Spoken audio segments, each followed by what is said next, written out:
What creates a legacy in the entertainment world? Far too many notable names have left us, have passed away in the last few weeks. It started us thinking about the idea of acting, performing, and entertainment legacy. We're also, of course, going to be talking about the biggest movie in the world at the moment. Not Twisters, Longlegs, because people are going absolutely insane over that still.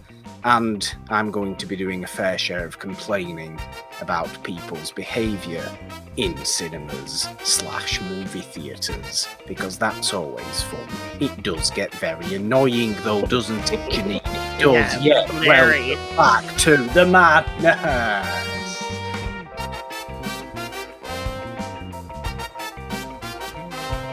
Hello everyone, welcome back to Monday Madness with Morgan and the Machine. I am very annoyed, I really am. I'm sorry. Yeah, that's always the worst. It's just not good enough. It's just really, really not good enough.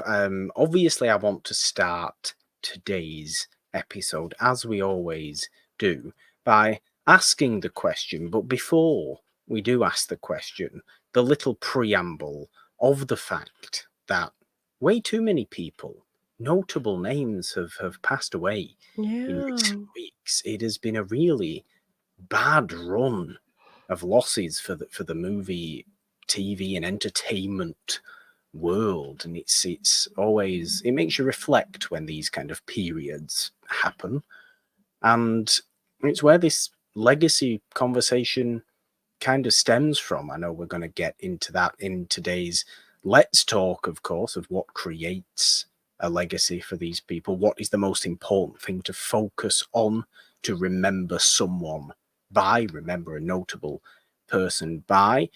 But before we do that, I'll ask the question. So, Jeannine. Well, you do have some things up, as you mentioned, not so great theater experience. I haven't been to the theaters in a little bit. I mean, over the weekend, I think I went last weekend, and I saw Longlegs like you saw Longlegs. But I did watch a movie at home. I'm a huge fan of the Dead Meat YouTube channel and the Kill Count.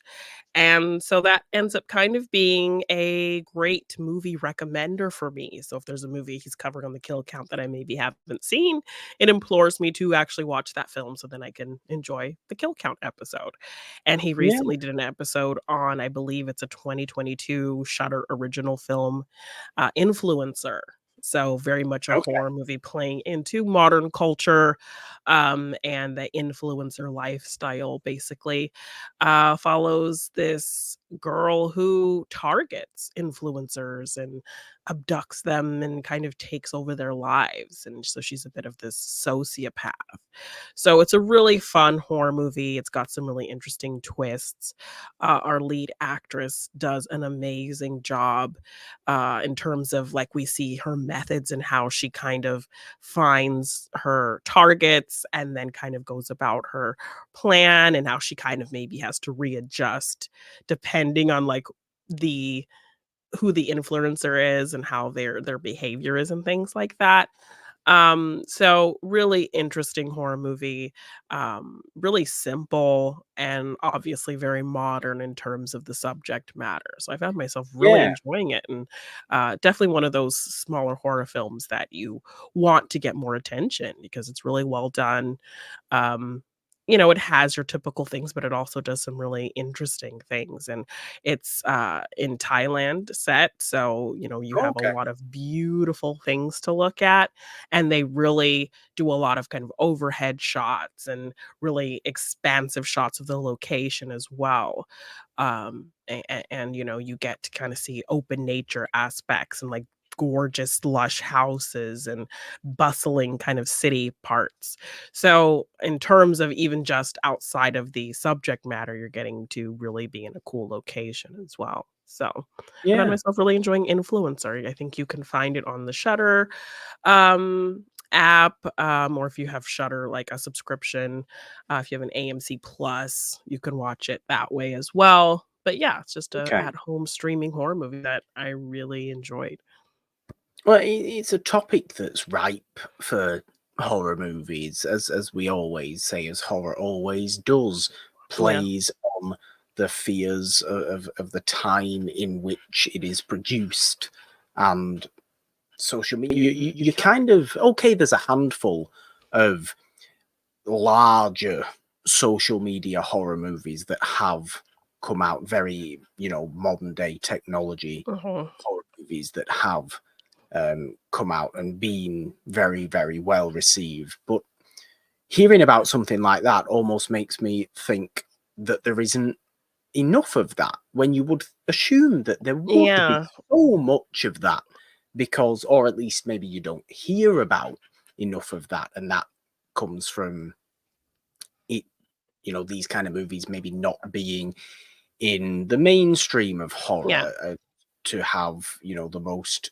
notable people in them, the most notable filmmakers behind them, and really give them a push Yeah. to be the centerpiece horror movie of the season, or whatever it may be. And I don't know, maybe me in my assumptions would assume that this kind of topic should be that, because of how easy I think something like that can become a horror movie. Yeah. You can take it in so many different directions. This one takes it in a case of kidnapping influences. Maybe I assume this has got something to do with the kidnapper is jealous, or the kidnapper kind of craves that life and doesn't believe they deserve that life, so punishes them in some way. I mean, so they don't outright tell us, but she's kind of this loner character. So Yeah. they just kind of give us cues as to maybe why she's doing it, maybe being kind of because of those things. Because the actress does have this like large birthmark on her face. No. And, she's talked about why that hasn't stopped her, why that drives her, but, it's kind of more for her about how other people view her with, having Yeah. this on her face and being an actress in the public sphere. So I think they maybe casted her specifically so that that could maybe be an aspect of the character, you know? Yeah. And it's not like it's ever really mentioned as anything or people don't call it out. It does work into the plot in an interesting way, but it's not something that, is called out about her. But it kind of helps an identifier for when people are trying to figure her out, and that's kind of about it. Um, Yeah. so And yeah, there's they another never. thing there is another thing there to me as to why I just think this movie is almost a very easy movie.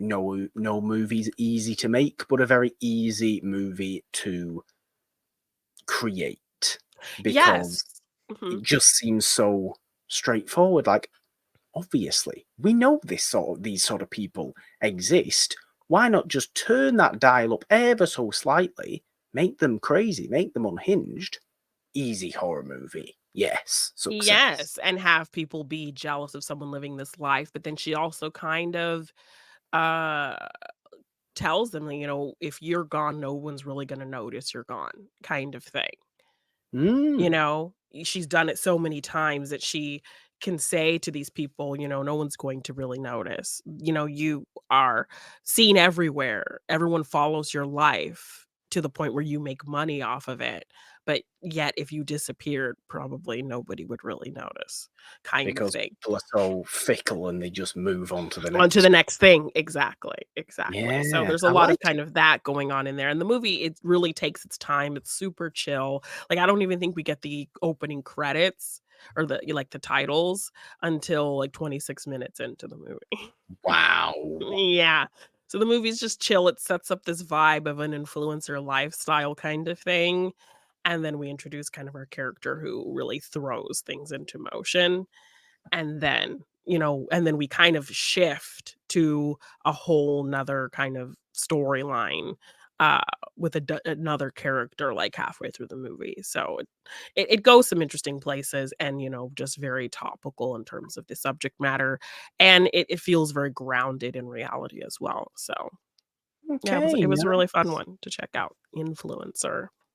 influencer on Yeah. Shudder. Very Yeah. nice. Let's talk about the biggest horror movie then. Yes. Is it the biggest horror movie of the year so far? Probably. It's Yeah, the and I one even most love people are talking about. I love its promotion in terms of the number 1 movie in America behind Despicable Me 4, like, in very small text.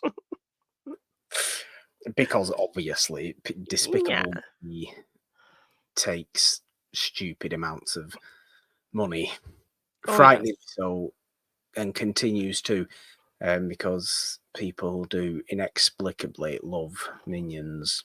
Right? Yeah. Although Despicable Me as Despicable Me has always been far more palatable to me than Than pure other Minions. yeah, very true.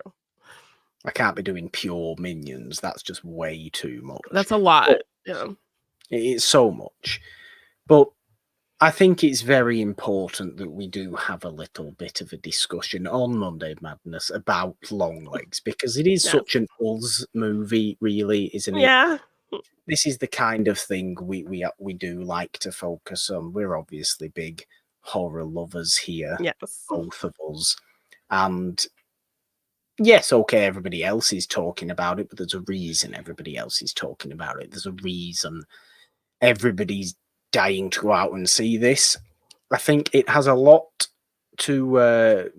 down to incredibly good marketing, Oh, and yeah. I mean stunningly good, stunningly investing, really eye-catching marketing Yeah. that insists you go and watch this movie, whether you even want to or not. Well, It's the yeah. kind of horror movie that gets people who don't want to watch horror movies to go and watch it, Yeah, and I which is mean, you a talk about the wonderful thing. marketing.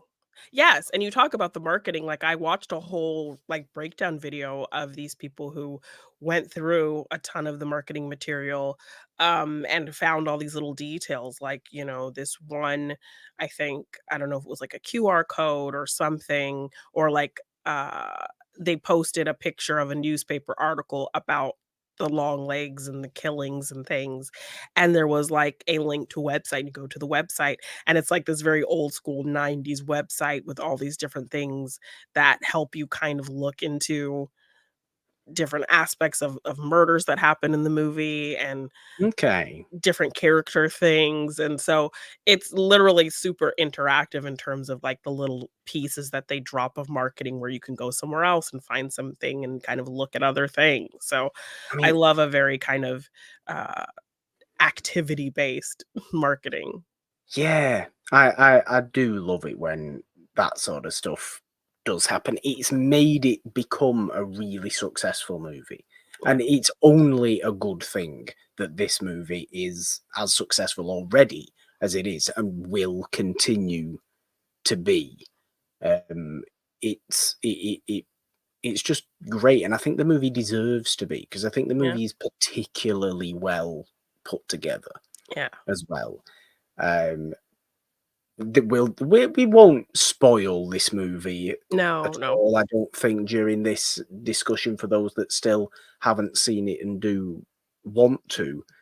Um, I think it's fair to say that it's probably, or I at least found it, and okay, I'm not the kind of person who is physically scared by horror movies. Obviously, I watch way too many of them to get that sense. Yeah. Um, of it being, you get this sense of it being, of you being told it is the most terrifying movie in years, the most terrifying Yeah. in decades. And I just think the word terrifying is misused. I would happily call it one of the most unsettling movies. Settling, yes, but people were talking about it in the same vein as they were talking about The Exorcist when that first came out, people fainting Mm. and getting sick and this whole kind of thing, and I was like, "I didn't see all of that," but No, but yes, I you would can definitely call it understand a unsettling. certain, yeah, you can understand a certain level of the edge tension. You can Yes. understand a certain level of really kind of sickening, creeped outness Yeah. and intensity and darkness and grimness that does seep throughout the entire movie. It's an incredibly atmospheric time, and you feel very much like you are involved personally in this incredibly gruesome serial killer investigation Yeah. that the movie is. It's incredibly nasty, incredibly in your face at times when it wants to be. And what we were saying before, and I loved it for that, but what we were saying before about how such good word of mouth for this Yeah. movie and such good marketing brings out all these people that may not usually go and watch this movie because they feel like they just have to. Great for the success of the movie. We Yeah. applaud the movie for doing this. It deserves all the success. Yes, What it bringing doesn't people deserve, out to theaters and bringing people out to see horror. bringing people out to theaters, yes, sure. But what kind of people are they bringing out to theaters, Jeannine? This is my issue. I was sat in a perfectly nice cinema, very, very busy, I'd like to point out as well. Okay. Okay, it was a Friday night, but that's fair. We expect certain well-reviewed movies to be busy on a Friday night at cinemas. That only makes a little bit of sense, right? Yeah. But why? It is no wonder to me why people who actually really like movies want to go to the cinema less. And maybe this is, and look, this can't just be me who's on this way of thinking, but I am on this way of thinking at the minute. Of obviously, I love movies. I love watching movies. I do enjoy seeing new movies as much as you might not choose to believe that, Janine. But what I don't appreciate is so much noise going on in the cinema screen while the movie's on, while people are watching the movie at totally inappropriate times to be making any sort of noise whatsoever. Especially with this film, because there's a lot of weird quiet moments and tension There is. builds and things. And it's like, why are you paying money just to be obnoxious? Why? You paid I have for a this. You list. paid to be here. So why? I Are have you a deciding list. that this is the place you need to have this conversation? This is the place where you need to be bothering other people. You paid for that? You're making noise. You're laughing at other people in the cinema and also at very inappropriate times to be laughing during the movie. Hate You've that. got your phone out.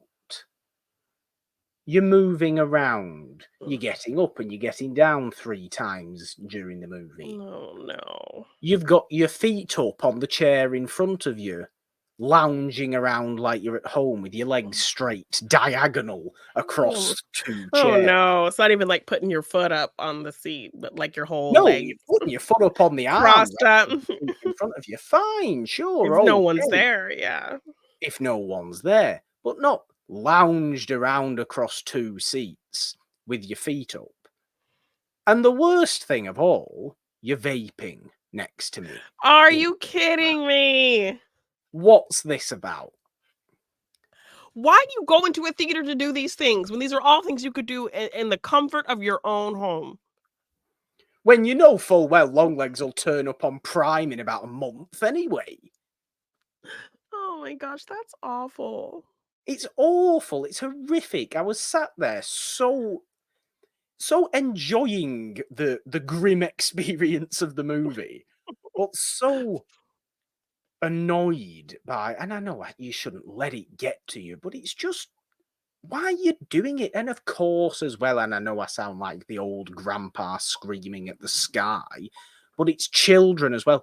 You shouldn't let children into the movie. And okay, this is I assume, a rated R movie in the US. It's a 15 rated movie here. Do away with the rating system, I believe. Well, not do away with it. Like have them there for when you go and watch them at home. But you're only you should actually have to pass a test to go and watch a movie in a cinema. Well, no, you shouldn't, I suppose, because that would make nobody able to go and Or watch. just In fact, never mind regulate that. it Just have to a some degree. respect, for God's sake. Yes, yeah. They shouldn't let children in to go and watch movies they're not intelligent enough to go and watch. And I Oh, don't that mean sounds that. awful. I know that sounds like I'm being You're horrifically very old, pretentious. man. No, no, but all of the things you listed are all of the things that people do that drive people crazy who are there to watch a movie. These are all things that, like, you really paid money to go into this theater and just be obnoxious, and you have to know that you're bugging other people. You have to know that what you're doing is ruining the experience for other people. Like, I'd rather there's no way you do all of that and have no concept of what you're doing and how it's affecting the people around you. I'd rather Robert De Niro's Max Cady be in the cinema with me than these people. I'd Or rather Regina Hall Brenda from from Scary Scary Movie. Movie. Yeah, I'd rather Regina Hall from Scary Movie be in the cinema with me than these people. I don't know. I don't understand. I don't understand. In a movie like that, I remember I had such a very similar experience when Midsummer came out as well.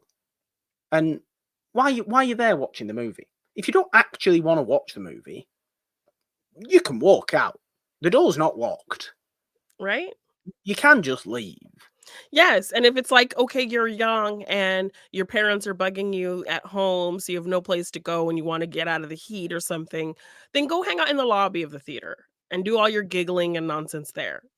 Don't come into the quiet, dark movie that people are trying to enjoy and bring all your obnoxious behavior. Like, go do that in the lobby of the theater. But I don't think there is any point in Longlegs that requires laughing. No.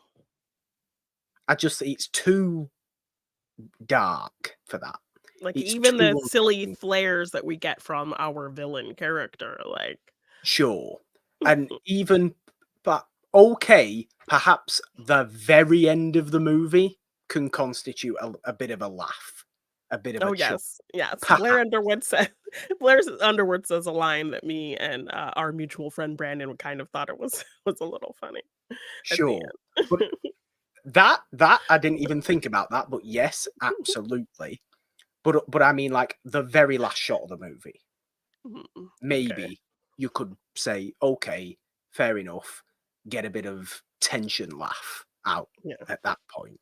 Sure. But at no other point should I think we should be laughing during Long Very Legs. yes, yeah. It's very It's a tense. wonderful movie. It's a wonderful Yes, movie. I enjoyed it. It definitely didn't live up to the degree of, like, accolades I think everyone was giving it and, like, this high pedestal people were putting it on. Um, I don't know if it was kind of lived up to that for me, but I thought it was an excellent horror film. It built great tension. I loved all the nods to other thing, which I did see an interview with Oz Perkins kind of talking about. He wanted to make it like, you know, he was really channeling Silence of the Lambs because he wanted to use Mm, something very acclaimed and loved and done well in order to kind of bring people into something new. So if it had kind of the essence of something that was really well revered, he could kind of use that to pull people into his story, which was kind of a similar framework.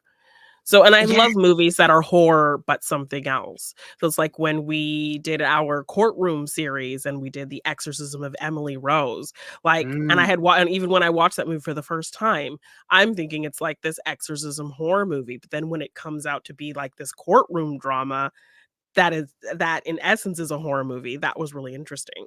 So I love, you know, or even when I watched The Exorcist 3 and that turned out to be like a police procedural kind of horror yeah. movie. So this film as well, when you're kind of dealing with a police procedural story, but then there's all of these great horror elements in there. I like It's kind like, of pulling horror into very specific structured genres. yeah, it's like this. Longlegs has the sort of visual grim realness of a serial killer movie like Seven, Yeah, like with like, so some of washed the out actual, and gray, like, the world, yeah. it looks like the color has kind of just been seeped out of it. Yeah. Look, maybe because the movie's set in the mid-90s and Seven's obviously from the mid-90s, maybe Yes. you get that Yeah. as well. But there's, you know, certain visuals in the movie that remind you of certain scenes in Seven. I think, that are just very difficult to look at, very difficult things to watch from a realistic serial killer investigation point of Yeah. view. But yet it has the sort of heightened quality of a horror movie having a little bit of fun. It Yeah. is a great mix of a, almost a a true crime serial killer with, to a degree, fantastical horror that and tonally Yeah. that I think blends really well when it does go to a certain, should we say, extra level. Yeah. People who have seen the movie will We'll know kind of what I'm understand. referring to. Yeah. You said to me before we're doing this now, that you think you would have preferred had it stayed on the More maybe pure grounded. serial killer investigation level. Yes, had it been more grounded, I feel like it would have been scarier because it would have felt more real, and I think, people talk about scary movies and horror movies not really scaring them anymore because 'cause they've been really desensitized to them, or they're just kind of really wild and fantastical generally, even in the ones that are grounded in reality have these elements of otherworldly kind of, like when you're watching a Scream movie, while those are very much grounded in Mm, reality, it's always kind of this mythical thing that even if Ghostface is a 5'2" woman, when you reveal the mask, yeah, Ghostfoot still stands 6 feet tall, in the costume kind of thing, and you yeah. have to suspend your disbelief and, one Ghostface being in all of these places at one time and kind of things like that. Um, but this story was kind of going in very much like a Silence of the Lambs, where it was very grounded in a real place. So when it kind Mm, of goes somewhere else, um, there's kind of an explanation for the kind of eerie situations that happen. So then it pulls it out of that kind of haunting, scary sense of realism. but does it not? And this is where I think of this. I agree that it does pull it out of that original tone, but to me, it brings more of a craziness to the movie than I Yes, really. and I enjoyed that as well, but I just in terms of it being generally scary, I think that more grounded would have made it feel more scary because it would have felt more like something that could happen, you know? Yeah, I quite think quite. that yeah, so I think that's always an element that makes horror actually feel scary, is when it feels like it could actually happen to you. Yeah, I mean, if we're comparing it as well to a Silence of the Lambs, for example, I think I struggle with being comfortable in the atmosphere and investigation of Longlegs more than I struggle being in the atmosphere and investigation of Silence of the Lambs. I think Silence of the Lambs is actually, in a weird way, a friendlier movie than Friendlier. Longlegs is. I don't know if that's the right word to use. There's obviously very grim things going on in Silence of the Lambs, but perhaps there's a certain theatrical quality to, particularly Anthony Hopkins obviously has Yeah, left, that brings a that gives it a fictionalized feeling. And obviously this is a fictional movie, Longlegs, of course it is, but the atmosphere of it up until it does, style wise, it's very fictionalized. You kind of get a bit of flashback back into present day, you different aspect ratios. mhm, um you understand, you're piecing together the investigation yourself while Micah Monroe is piecing together the yeah, investigation, in a different way. There may be things going on that you're never quite clear about yeah, until it does become clear. And when it does become clear, I think it's a very effective reveal and twist, as it were, if you could call it a twist. I think that's very effective. The whole, idea of, or the whole structure of the movie, I think is very satisfying. It reaches very satisfying conclusions Yeah, eventually. It I'd agree doesn't with that. leave anything to me in that sort of annoying ambiguity. It I leaves mean, something it d slightly ambiguous, yeah, sure, but it's not yeah. an annoying ambiguity, I don't think. Which sometimes this sort of thing can leave you with that, can leave you answerless. We don't know, for example, okay, it's a serial killer movie. I don't think it's a spoiler to say we find out who commits the murders. Yeah. Some serial killer movies won't let you find out who commit the murders. Yes, or Won't they'll be. make you think it's one person and then some reveals like, "Oh, no." Yeah, this Yeah, this is kind of very clear on that front. Um, but it just really, really works for me from being pure atmosphere of a movie. yeah. People have talked and talked and talked about Nick Cage Oh my i- gosh. as Longlegs, Yeah. um, and it is utterly perfect for Nick Cage to actually be allowed to have a little bit of the craziness there. A little bit of the craziness there, sure. You need that. But tone it in to a certain believable degree that it never becomes outlandish. It never becomes, I'm just watching Nick Cage do Nick Cage. Yeah. Feels like this feels like Nick Cage doing one of the more, and he's done a few of them in more recent years, Mhm. hasn't he, really?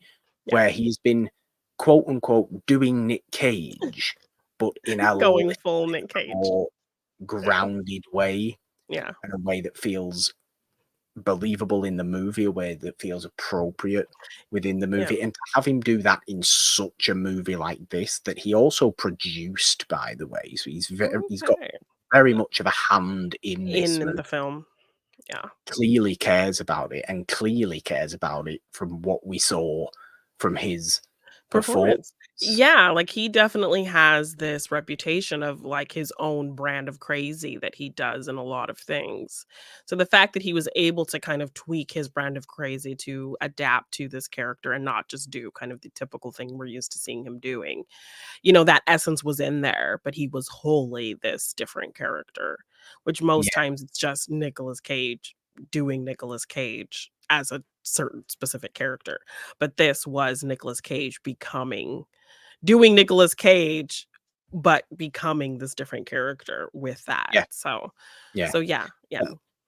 Look, he's not the only one who's giving a wonderful performance in this movie. Micah Monroe, I think, is just great as this very kind of bleak, sad investigator. Regimented, uncomfortable, like, awkward kind of character as well. Yeah, And then also, Blair Underwood, like, I feel Blair like I was haven't one seen him. best He thing. was just a welcome face to see because, like, I know him from a lot of things, notably, like, 90s TV. I think he was on LA Law, and that's kind of, like, what, made his kinda early career, and haven't really seen him in much lately, so to kinda see him come out in this movie and do a great job, like, it was great to see him, and also Alicia Witt. This was kind of a big Mm, horror return for her as she was part of my, love for, late '90s, early 2000s horror, and teen horror in, urban legend. yeah, So to see her kind of return to the genre in spectacular fashion was really great to see as mm. well. She did a wonderful job. So, It deserves all the praise it's getting. It definitely deserves all the praise it's getting. People around me who have seen it have thoroughly agreed, saying it's just grim and horrible yeah. and really disturbing. And it Yeah. very much is that. It very much is that. Yet it doesn't feel like one that, I'm so deeply uncomfortable by that I never want to watch it again. I would happily watch this movie Yeah.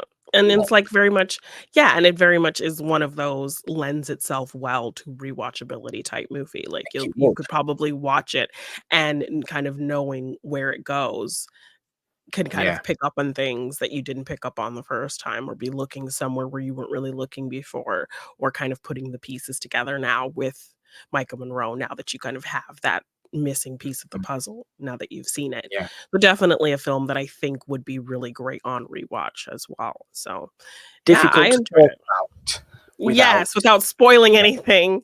Yes. So while I personally would have felt it, I don't think it would be I'm not saying it would be better with, you know, not being as kind of, going to different places like it did. I think it would yeah. be scarier because it would feel more real. Um, Okay. so that's kind of just my biggest critique and, just people really, talking about, how it's gonna, like, give you all these physical reactions and things. I wasn't doing all that, but it was pretty unsettling for sure. The physical reaction it will give you is make you not really wanna speak for a while after seeing it, Yes, you might just wanna which sit quiet. just sit quiet. Yeah. Don't, don't try and look in corners of rooms in the dark or maybe spot some sort of person outside your window. You don't wanna be doing Yeah. for example, and you might have hallucinations of that. Who knows? Yeah. Who knows? Let's just say, don't answer knocks at doors. And no, I'm not even going to say that because that's a little bit of a detail, Too much? isn't? Okay, okay. Yeah. Although I think we should end this episode with a wink and a kiss to the camera. Oh. I just think we should. I'm just going to throw that out there. I'm not a very Just good winker, but okay, I'll try. Just gonna throw that out there. Longlegs, what's up Mm, today? Will yeah. it have a good legacy as we move into our Let's Talk? I believe it will. Will it Will have long it be legs? will it have long legs? In Will theaters? will it be a significant part of Nick Cage's legacy? I, for one, hope it will. Yeah. I really do. I really, really do. But as we move into our Let's Talk, we have the question centrally of what creates a legacy. Now, Jeannine, where did this topic come from? What has prompted this in your mind? Well, as you mentioned at the top of the show, we have lost several actors in the past few days, weeks. And one of those actors was Shelley Duvall. And I saw someone share this article from, I think it was maybe like Variety or the Hollywood Reporter, because they're always posting, very clickbaity things. Um, that they kind of lumped into her legacy the kind of conflict that she had with Stanley Kubrick in The Shining. She was a proponent of child education with the show that she did, the kind of story time Mm. show that she did, and obviously movies like Popeye, and I think she was like This a protege of Roger Altman and all kinds of things. So Robert she Altman, yes, Robert Robert. Altman, sorry, um, and so she had a legacy beyond what happened on that film, and Yeah, people don't even kind of go and look at how she talks about that experience. She had since talked about, enjoying the experience of working with Kubrick and learning a lot from him, and that whole experience made her stronger, and she only had good, nice things to say about him. yeah, So, for that to constantly be this part of her story and what she's known for is really disappointing that that aspect was lumped into this article that was meant to talk about her life and her passing. So that just had me thinking about actors' legacies. What are these actors going to be known for by us who have consumed and watched their work that they obviously care about and want to be known for? I don't think you become an actor, to not be remembered in a certain mm, way or, you know.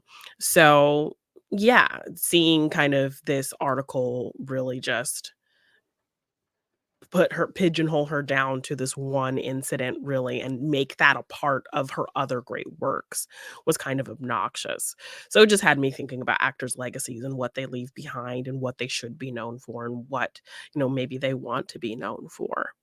So, Yeah, it's a great thing to think about because I think legacy's very important. To be honest, I think I just like the idea of leaving something behind when you've gone. yeah.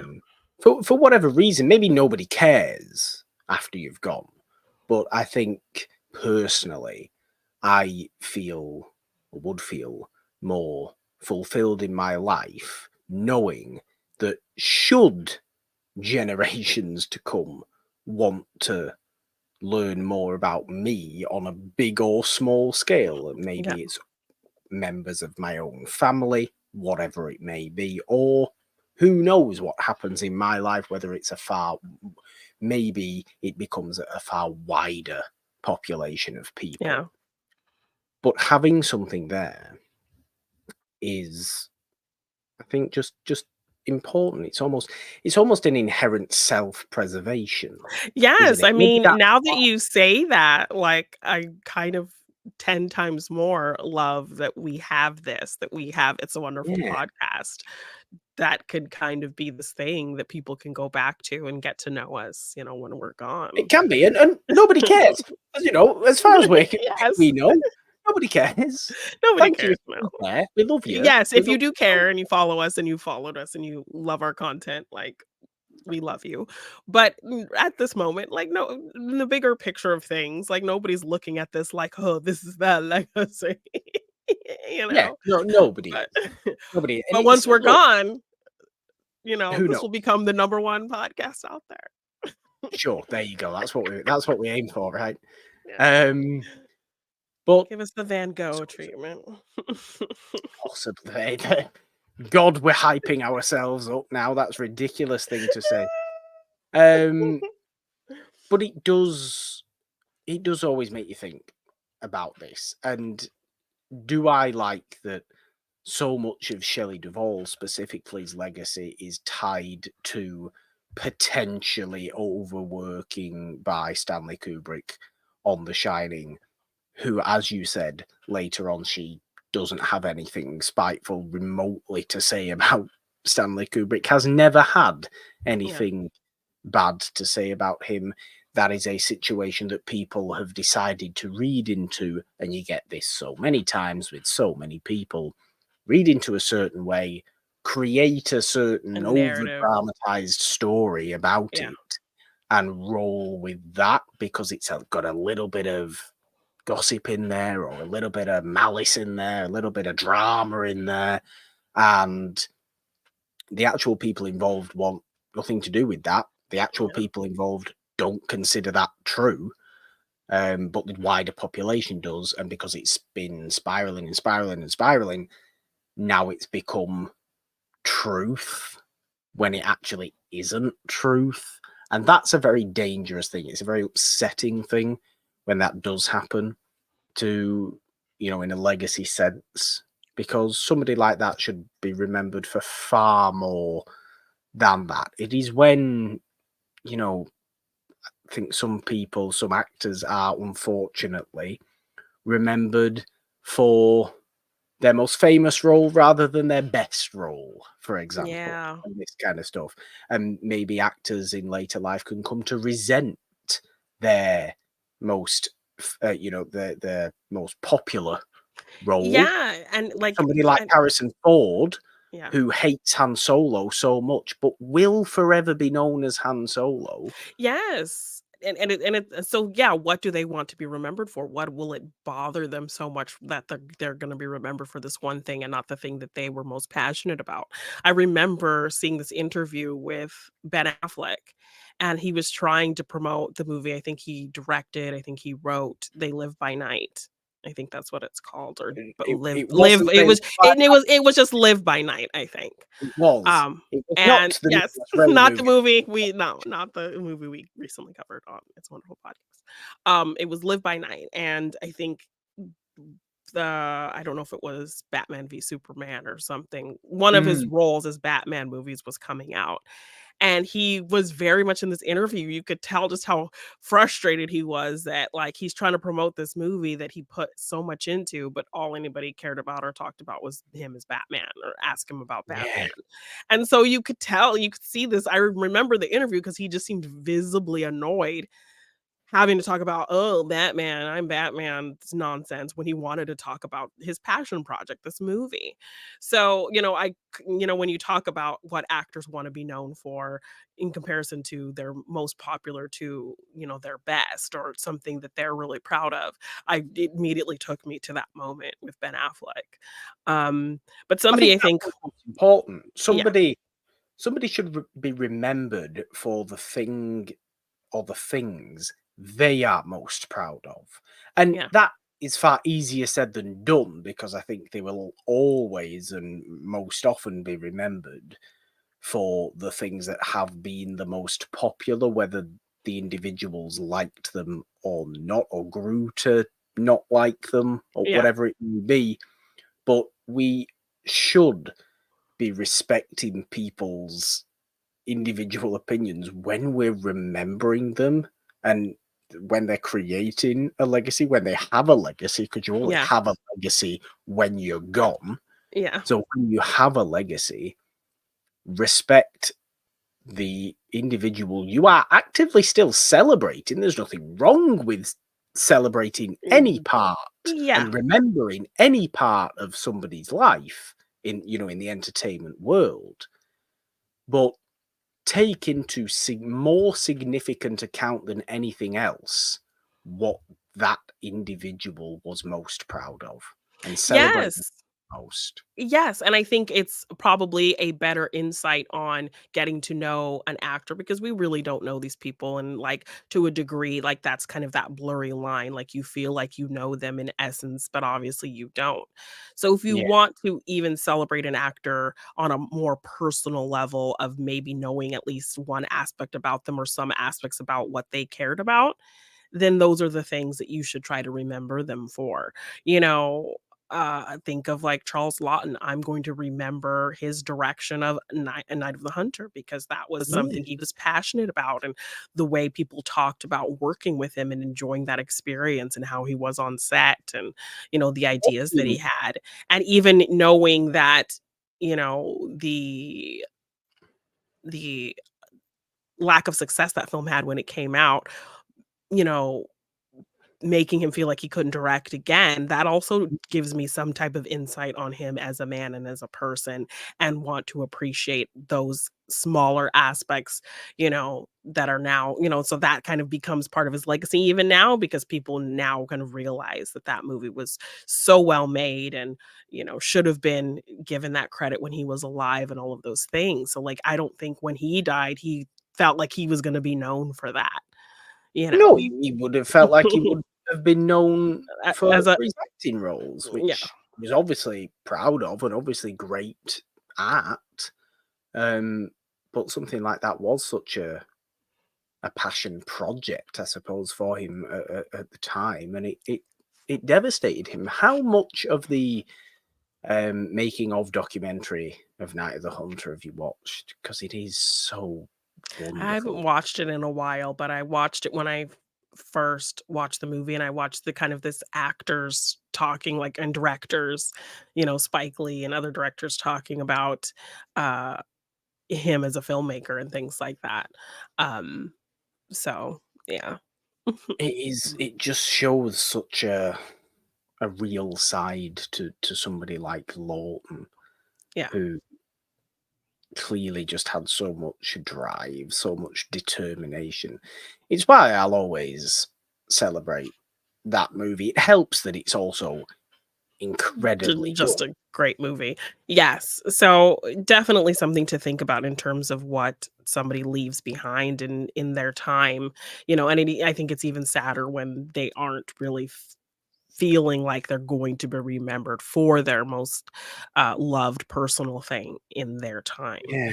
Um, I think a big example of somebody who recently passed as well, who maybe has, something that very much like Shelley Duvall, kind of something that happened in their career that has branded them in a negative way is Shannon Doherty.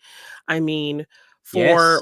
millennials, particularly millennial women, she is a pop culture staple. I mean, look at things like 90210. I mean, that show was huge in its time and built this kind of culture of teen shows and things like that. And so it was a huge kind of It's the media one, aspect. Even if you haven't seen it, you're fully aware of it, and yeah. when something has been spoofed to death, when you see something like this spoofed on like Tiny Toons, like you know, it's gonna be it's a part of pop culture. And It's then, also the one zip code in the US that I know off by right? heart. Exactly. Um, and then, she was in Heathers, a big kind of iconic movie that in its time maybe wasn't understood, but then would go on to breed a culture of this kind of clicky teen girl kind of commentary and that kind of thing. Peppers is great. Um, yes, and then going on to Charmed, which was a beloved show. But then she, from 90210 all the way up to Charmed, she had this reputation of being difficult to work with and people, speaking against her or asking her to be fired and people not getting along with her and things like that. So then for years throughout her career, she had this kind of tarnished reputation of being very difficult, being a diva and this kind of thing. So now that she's passed, is that going to be a part of her article heading that, oh, star of and difficult actress passes Mm. away kind of thing? Or Diva is she Shannon Doherty has yes. me. Or is she gonna be remembered for, uh, you know, all of the great things that she did in her career and being this iconic actress and being kind of this role model to girls in the pop culture media that she was so ingrained in. When I did see that article about Shelley Duvall, I'm like, are they just going to kind of put a pin in that and save that to use, when Tippi Hedren passes away and say, oh, only remember her for being harassed by Alfred Hitchcock and nothing more about her great Not the performances. performances. Yeah, exactly. So, yeah, it's really difficult to, because you don't think that far ahead. You don't think about somebody really as much as you do until they're gone. And, it's hard for an actor to know what they're going to be remembered for. So I like It that you is. brought up the fact of, what they would want to be remembered for versus what they'll generally be remembered for. It's why you should celebrate any. If you are fond of an actor, actress, filmmaker, writer, musician, even whatever it may be, and they actively and everybody is aware that they are creating a particular passion project that they are particularly, and it's clear they are particularly passionate about, then just make the effort to celebrate it if you like them, if Yeah, you go support support them. it. Yeah. Um, let's champion Horizon and American Saga again Yes. because we have to at this point. It may not be as successful as we hoped, financially, I suppose. But critically, I think so, but financially, may not be as successful as we hoped. And Costner's a beloved person. Yeah, like, People I should be think celebrating Horizon. People should be yes. supporting it if they Yes. like.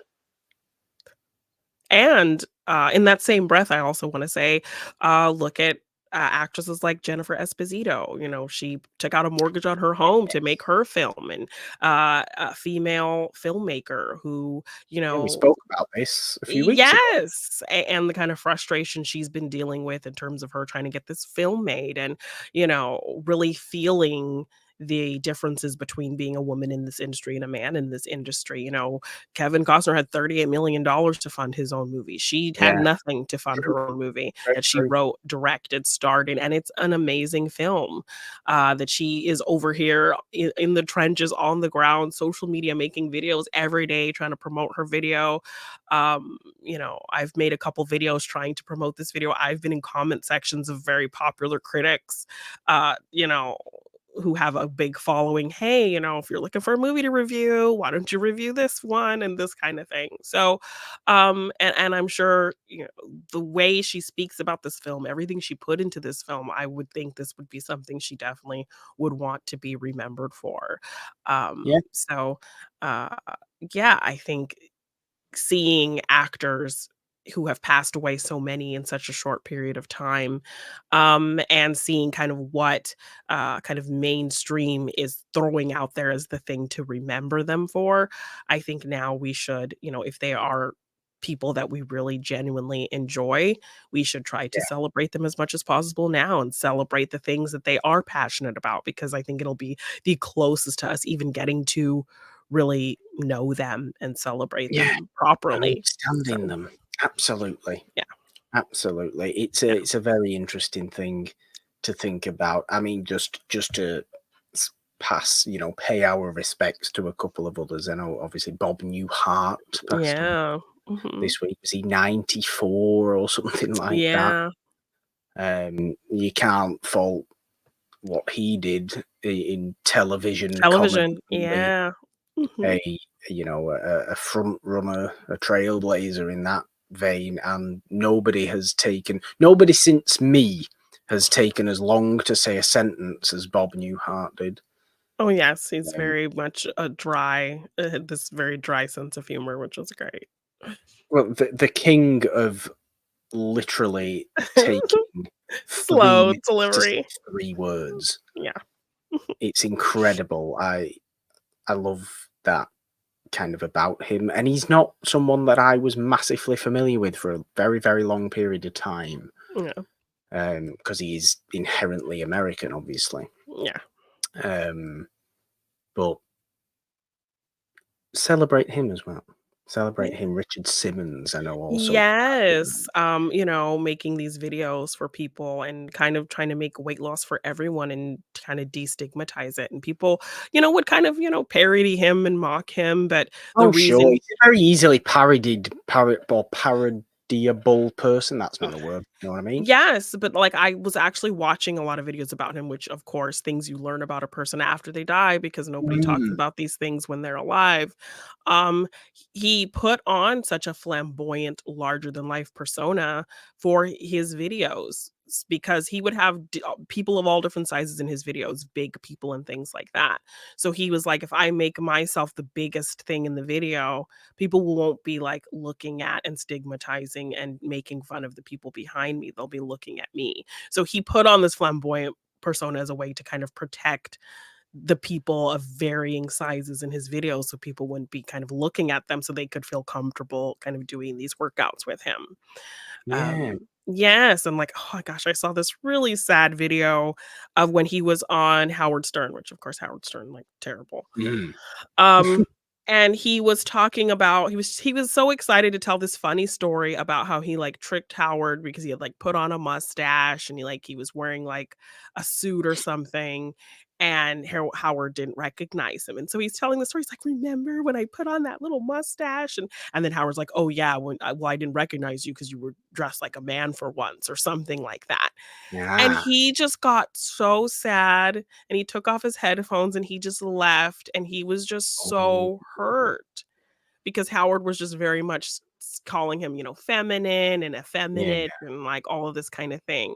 And just to see his hurt feelings, and even after he left, like Howard still kind of doubling down and teasing and them kind of making jokes. And I was just like, my heart broke for him. So, um, I would hope that people remember him for really destigmatizing, what a healthy body looks like, what a healthy body can do, advocating for people, you know, losing weight and working out in a healthy, safe way because he was somebody who was a victim of, crash diets and Mm, pills and laxatives and all these dangerous things. And then he kind of learned this, safe way and healthy way to lose weight and wanted to share that with people and not make it this kind of crazy thing you have to do to feel good about yourself. So he definitely left behind a great legacy. And, I hope people, knew what he was doing when he was doing it, and really, yeah. So, absolutely. Absolutely. It's a very, very interesting thing to think about. Do let us know what you think in the comments, or Oh, you can leave yeah. comments on the audio version as well, of course, if you are just listening to today's episode of Monday Madness. Of course, if you are on the It's Wonderful Podcast YouTube channel, leave your comments down below what you think on this topic of legacy, what you think about Longlegs as well. Please no spoil. Yeah. Or at least if you're going to spoil it, make it very clear you're going to spoil it before you do. So, we don't want to ruin people's lives or days, not lives, Yeah, really. days, Those days. days, Yeah. ruin people's days. Subscribe, ding the notification bell and all that. Subscribe wherever you are listening. If our legacy is anything, Jeannine, I Yeah. think it's fun and games, because Yes. fun and games is always the silliest part of an episode of Monday Madness, and we always get really stupid, and I get very annoyed because I can't ever do the games right, can I? I never get them right. Although I feel like I've been doing okay Yeah, recently. no, I know, you've been quick on some of my games, for sure. I know full well today is going to be a struggle because you're bringing back an old favourite of yours that I'm famously diabolical. 6 degrees, baby. Brilliant. Well, before we have to sit through me attempting a few 6 degrees, as you always like to go first for fun and games, Jeannine, I have 5 questions for you, based around, I suppose, acting legacy or movie making legacy, Hollywood legacy, because Yes. these questions are all based around the handprints you can find at the Chinese Theatre Oh, on Hollywood Boulevard, okay. which I thought was very interesting. I like that theatre. I like Yeah, that it's beautiful. location. I like it as a memorial, if nothing else. It is a wonderful Hollywood history lesson, I think, Yes. which is very important. So, question number one. Which instrumental early Hollywood couple were the first to have their handprints imprinted on April 30th, 1927? Ooh, Hollywood couple. Hollywood couple. Um, Instrumental early Hollywood couple. were they known for TV? They were not known for TV. We're looking at 1927 here. There's no television 1927. in 1927. Oh, okay. I missed that part. April 30th, 1927, these handprints were put into the cement. My gosh. And they were a couple? And they were a couple, Like in real life? like in real life.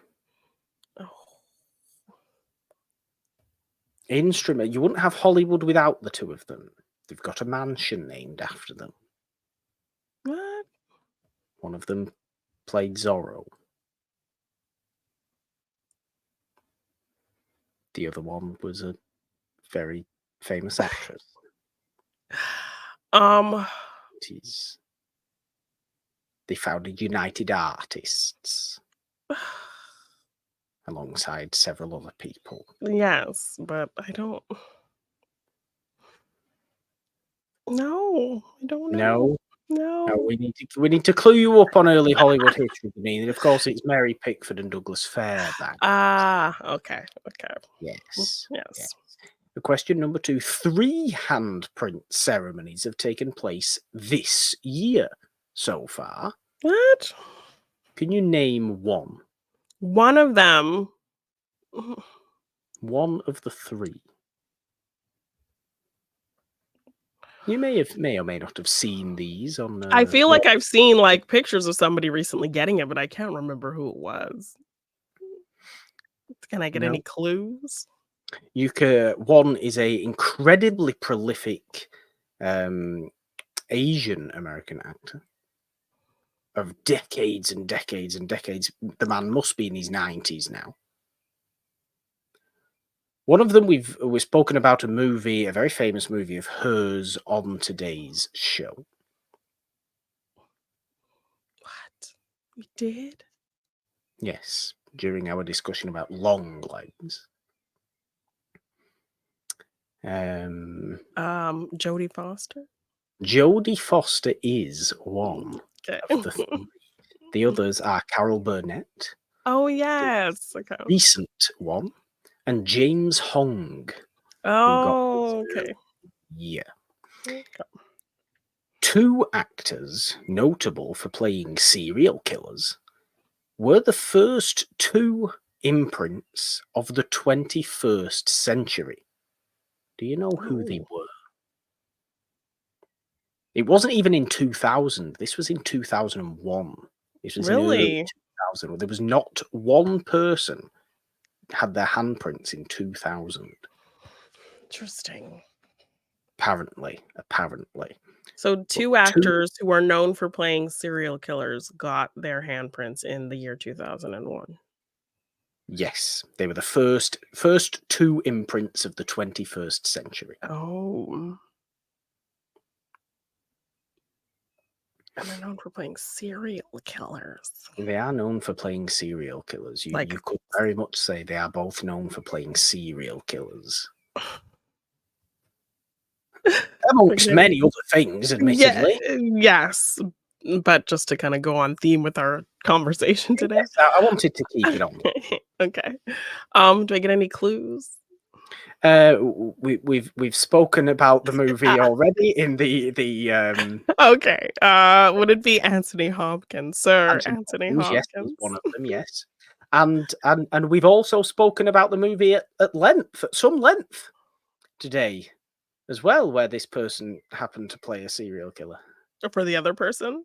for the other person Did at great length. In fact, you could arguably say it was more at length than our Let's Talk, what? where this particular individual played a serial killer. I mean, we talked about I said Anthony Hopkins, Silence of the You Lambs. did. You did, yeah. But what was the actual movie that we were talking about? Longlegs. Longlegs, it was, yes. Who plays the serial? Oh, Nicolas Cage? Nicolas Cage, yes. Nicolas Okay, Cage. okay, okay. So I'm like, was he known for playing a serial killer in something else, or like does Longlegs count as It the was, movie he played in? Okay. this movie. Okay. Which famous comedic actor also hilariously imprinted his cigar during his ceremony in 1933? Oh, 1933. Cigar. What particularly famous comedian, early 30s, would have also been very famous for having a cigar all the time? Not the only thing he was famous for. Was he part of a group of other You could comedians? definitely say that, yes. Is it Groucho It Marx? is Groucho Marx, yes. It's Groucho Marx. And last question, what is unique about Mel Brooks' handprints in at the Ooh, Chinese theatre? What is unique about the handprints of Mel Brooks in the cement about his outside? handprints. Yes. I don't know. Is he giving a middle finger with his handprints? It's a close guess. No, one of his hands, I think his left hand, he wore a prosthetic sixth finger. So he has six Oh, fingers on one one hand. It is Okay, it's I like that. I like that. as only Mel Brooks would do, Yes, of course. of Great. course. There we go. Nice. Yay. About Okay, well, that. we're not veering far from Hollywood Boulevard Very nice. with my game.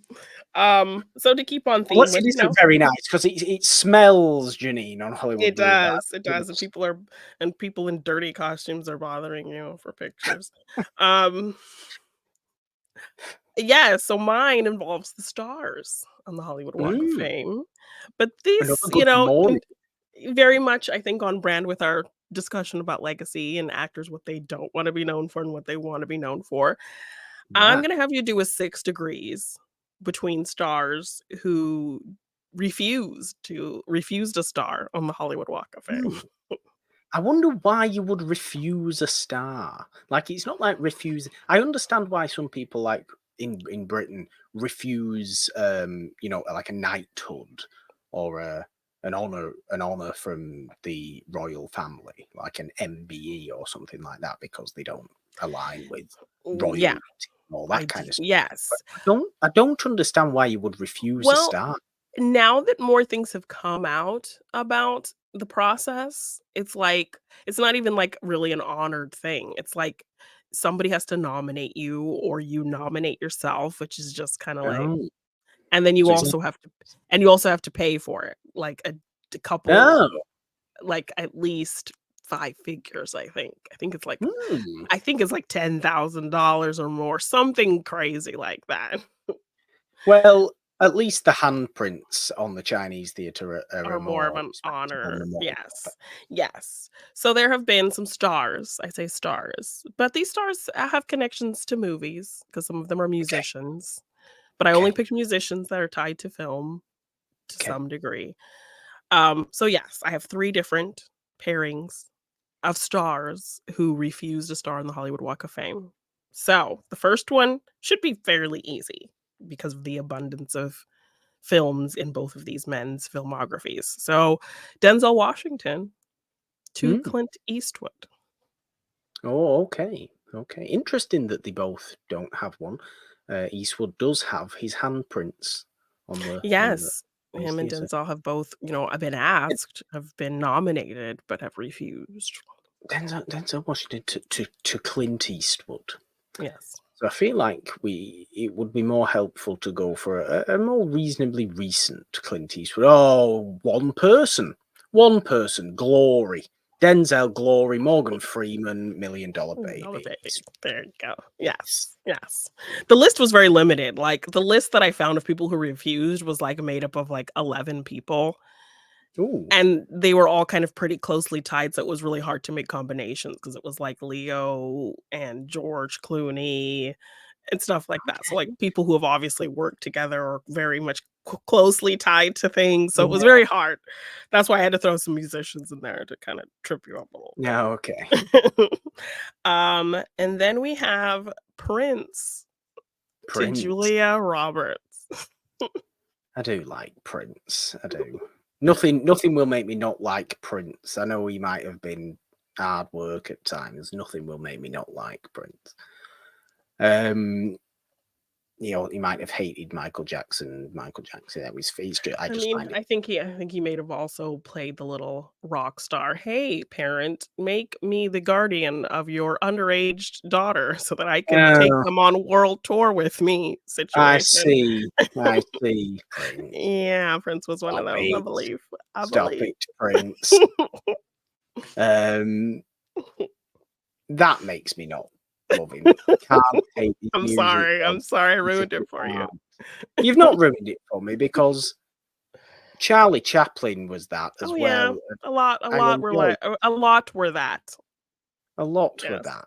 A lot with Yes. that. Prince. I mean, movies. You're not really going. If I You can got, use like Batman, that's easier. I mean, he did the soundtrack specifically for that film. His He voice did. and song appears Yes. in the film. So, I mean, Yes. I think it's fair game unless you really wanna go for Under the Cherry Moon or whatever and or Purple Yeah. Rain, which was just Or made up of musicians, essentially. I don't know who's in Under the Cherry Moon.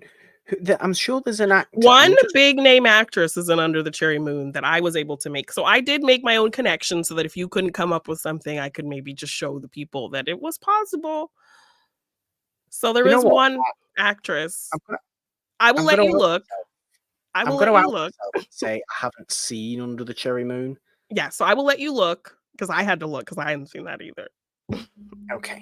If it will load, I'm also trying to think. I think there might be somebody who's in little vignettes in the Sign of the Times concert movie, and now for some reason my phone is not working in searching Under the Cherry Moon. So this is Okay, well, most I can give you the biggest name in that film, if that might okay. help you. Okay, Um, Kristen Scott Thomas is in Under the Cherry that Moon. that does not remotely help me. Really? Isn't she from your neck of the woods? Possibly that is a name I'm familiar with. Couldn't tell you what she looks like. Couldn't tell you Okay. what she's in. Okay. Can I use Batman? Please. I mean, you got a lot of people. You got Kim, you got Jack, you got Yeah, Michael. probably go with Jack. Okay. Probably go with Nicholson, which would put to. I'm going to Julia Roberts. Julia Roberts. Can I get to like Richard Gere? Can I get to Chicago? Who else is in Chicago? Loads of fools in Chicago. Who else is in Chicago? Why am I thinking of John C. Reilly? He is in Chicago. He is in Chicago. Yeah. He is in Chicago. He's also in things potentially with Oh, somebody. you got it. You can get I know there. you say I've got it, and then I've not. I've. Well, I If may I'm be going, thinking. I know a film that John C. no, Reilly. got it. John C. Reilly was in Gangs of New York with DiCaprio, Departed, Nicholson, Batman. Yeah, Yeah. but no, you didn't get to Julia. Yes, I did because I went John C. Reilly and then Chicago and Richard Gere and Julia Roberts. Pretty Woman. Okay. That was what I was Okay. doing. Okay. Well, you threw me off when you went like Yeah, backwards my again. mind on things does not work linearly. It Okay. works in chunks. I would have said also if you had gone that route, you could have gone. John C. Reilly was in The River Wild with Kevin Bacon, who was in Flatliners with Julia Roberts. When I did with Kristen Scott Thomas, she was in The English Patient with Ray Fiennes, who was in various Harry Potter films with Emma Watson, who was in Fair. the thriller The Circle with Tom Hanks, who did 2 movies with Julia Roberts. So Fair. Yes, fair. and the final one is Whitney Houston to Madonna. Whitney Houston to Madonna. I find it upsetting that neither. Well, I find it more upsetting that Whitney Houston doesn't have Well, some she sort. didn't want to. These were people who refused it. Yeah, I So suppose. she's like, I don't want that Whitney shit. Houston to Madonna. What's Madonna even in apart from what's it called, Evita? Which I came up with 2 different ways to get there. What's Madonna in? What else is Madonna in? I need something else. Pretty big movie. A pretty Yeah. big movie. Sure she is. I'm sure she is. She has at But least unless- 3 pretty big films with a plethora of actors. I'm sure she does. What There's are at they? least 2 other films. Okay, well, I will help you. So you have Dick Tracy Dick Tracy. and you have A League of Their Own. Oh, that's right. She's in A League of Their Own. That's a point, yeah. To Whitney Houston. Yes. Whitney Houston, we're going Bodyguard's probably easier there for people. I mean, we did cover another. Waiting to Exhale easier in this front. It's probably more people, to be fair. I mean, you have a big name who's tied to a lot of people you could jump to. Who's the biggest name in Exhale? In Waiting to Exhale, the biggest name is Whitney Houston. I mean, in acting world. In the acting world, the biggest name is Angela Bassett, who is in Things with somebody from A League of Their Own. No, who is in What's Love Got to Do with It? Lawrence Fishburne. Lawrence Fishburne is in something related to Whitney Houston. Lawrence Fishburne is in The Matrix with Keanu Reeves. That doesn't help. That does help. It doesn't help. Keanu Reeves. It doesn't help at all. Keanu Reeves is in. Oh God, I'm bouncing. I mean, if you want to get to League, I mean, you have Gina, you have Tom. That's what I'm thinking. I'm trying to think of Gina Davis and Tom Hanks, and then I'm trying to now think of Keanu Reeves. Oh my Gina gosh, you have it. You have it right there. Oh my Oh, gosh, you're it's right saying I'm there. having it, but I don't. All the time, every single time. Keanu was directly in a movie with someone from A League of Their Own. Ah, who else is in A League of Their Own? Have you It's not been seen about that movie? 84 years since I've watched A League of Their Own. I can think of Tom Hanks, There's No Crying in Baseball, and Gina Davis. That's it. That's all I've got. Okay, well, do you want me to just give it to you then? No. Okay. Keanu Reeves. Keanu Reeves to A League of Their Own. Keanu Reeves to. This is why this is so annoying. This must be so annoying to listen to. Keanu Reeves. And I didn't to even go that way, but once you somebody went that else. way, I got it right away. Keanu Reeves to what was the other? Dick Tracy. Dick Tracy's not going to help me. It might do. It might do. Who else is in Dick Tracy? Lauren I feel like Beatty, Pacino's in Dick Tracy. Pacino He is in is. Dick Tracy. Pacino's in Dick Tracy. Keanu Dustin Reeves made a movie Hoffman. with Pacino. Keanu Reeves made a movie with Pacino. He did. No, that was Colin Farrell. No, it No, was Keanu Reeves. he It was was. called. What was it called? Your It was favorite in the early 2000s. your favorite horror element. My favorite horror element. What does that? What the hell? Horns? What has horns? Who has horns? The devil. The devil's advocate. Yes, thank you. Success. There you go. Good job. Good job. And see, like your ways found easier ways for me, but because my brain, I always come awful. up with the longest way. And then you start a way and then I get there, but you can't get there. So when you got to Keanu, he was in Point Break with Lori Petty, who is in A League of Their Own. Lori Petty, of course she is. Yes. That's right. The ways I had thought was Whitney Houston was in The Bodyguard with Bill Cobbs, who was in That Thing You Do with Tom Hanks, who was in A League of Their Own. And through Bassett, That Thing You Do is not a movie I'm familiar with. that's what I had teased that to you earlier, because when I was trying to come up with them, I was like, you're not gonna know that movie, but I'll do it for the people. So Okay. Through Angela, Exhale with Angela Bassett, who in Infinity War with Ruffalo, who was in Ragnarok with Goldblum, who was in The Fly with Gina Davis. Nah, fair. Yeah. Okay. Nice. Yeah. I like it. Success. Yeah, you did it. That wasn't too bad then. No. Threw a little clues at you, but not too bad. Not too bad. Well, there we go for today's episode of Monday Madness. Another great fun one, as always. Of course, as we said before, subscribe to this podcast feed if you are listening on all major podcast platforms. It is not the only show we have here on the It's a Wonderful podcast feed, but it does start the week off right. Morgan Hasn't Seen is there every Wednesday. It's a Wonderful podcast, the main show, is there every Friday. Fun series, as always, over on those shows. Subscribe, ding the notification bell on the It's a Wonderful podcast YouTube channel. Of course, if you want to support us on Patreon or donate in any way, there are links in the description to go and do that. Leave us those comments everywhere. Answer those little questions we put on the videos and the shorts and all around our social media that we will love to read out on the shows on here on the It's a Wonderful podcast feed. Of course, you can find all those and all our social media. And It's a Wonderful One on the app formerly known as Twitter. You can find me there at the Purple Dawn with a 3 instead of the E and the because, Jeannine. 3 is a magic number. On Instagram, TikTok, Threads, at the Purple Dawn. All your legacy is where?